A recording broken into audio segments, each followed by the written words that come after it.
Hello and welcome. Today I want to talk about our colon health. Because before now I used to think that the colon is a place where waste products are deposited only.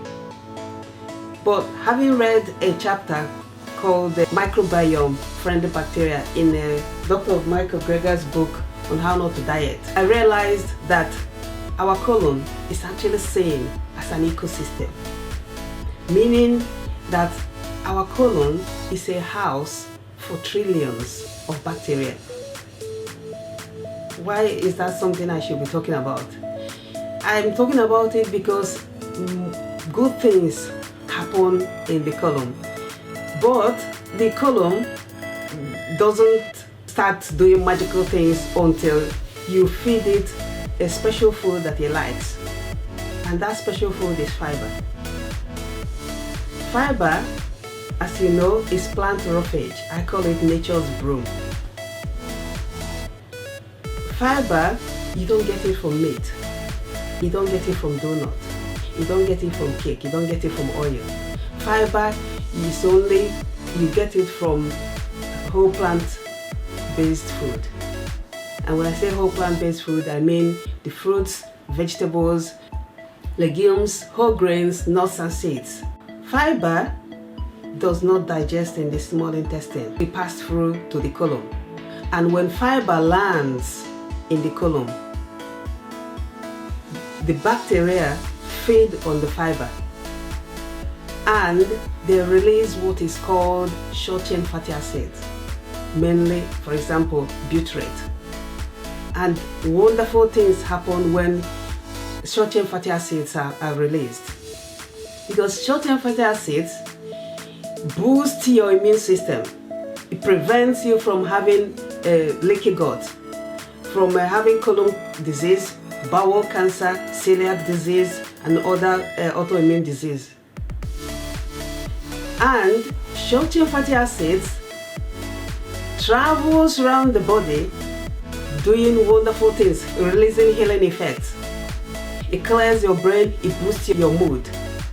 So we really need to boost our ecosystem to be optimal by eating diversity of plant, by fueling our body with fiber, because we have about 300,000 different edible plants in the planet.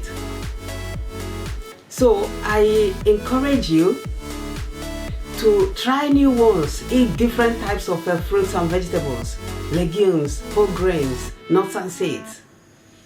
Because the diversity of plant food in your gut is a measure of health. If you want to find out more information, I will encourage you to read a wonderful book written by Dr. Will Boswich called Fiber Fueled. So because every single plant you eat has its own unique fiber, and also every single plant has its own unique vitamins, minerals, antioxidants, phytochemicals. And phytochemicals are plant chemical. You only find it in plant. And they're like plant medicine. So you really need them in your body. And do not sabotage yourself by eating too much processed food and meat, because the gut will notice and to produce disease which you don't want. So I'll tell you something. There's a study done on a native Tanzanian called the Hadza.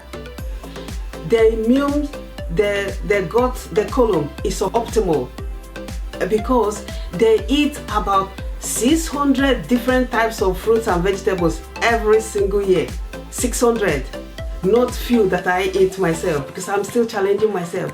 600, but you might be happy to know that they eat meat as well, but only small meat, because they are hunter-gatherers. It's only what they can gather, but they don't eat any processed food at all.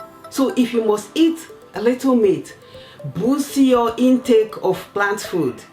Challenge yourself to eat like the Hadza and eat like 600 different types of plant, well, or at least come a bit close. So if you are eating the meat, your good bacteria will outweigh the bad ones. So it it will be a win-win. So, but if you eat too much processed food and meat, it's counter effect. You don't get the reward. Instead, you get the bad guys will flood in your system. Come with me, let me show you how I practice eating diversity of plants food. You see, before I used to eat just oranges, bananas as my fruit, and sometimes pineapple, and occasionally a pear and the apple. Now I eat lychees, I eat apricot, I eat flat peaches, I eat pomegranate, now I eat a kiwi, I eat different types. Before I used to just eat just oat, rolled oats. Now I eat oat groats, rye grain, amaranth. I'm still increasing mine. I'm not there yet. As you can see, this is not up to 600 that the Hadza, the native tribe in Tanzania, eat. But I'm trying to increase mine. So I'll challenge you to do the same. Try different vegetables. Carrot, cauliflower, I don't used to eat it before. Zucchini, I don't used to eat it before. Only carrot and maybe kale. Yeah, mushroom. I now tried it. Before I used to eat just brown beans and black beans, but now I try black beans, I try lentils, I try soya beans, I try all sorts. I try aubergine, parsnip. Let us increase our diversity of plants and support our gut, our colon to perform at its optimal. I'll see you soon.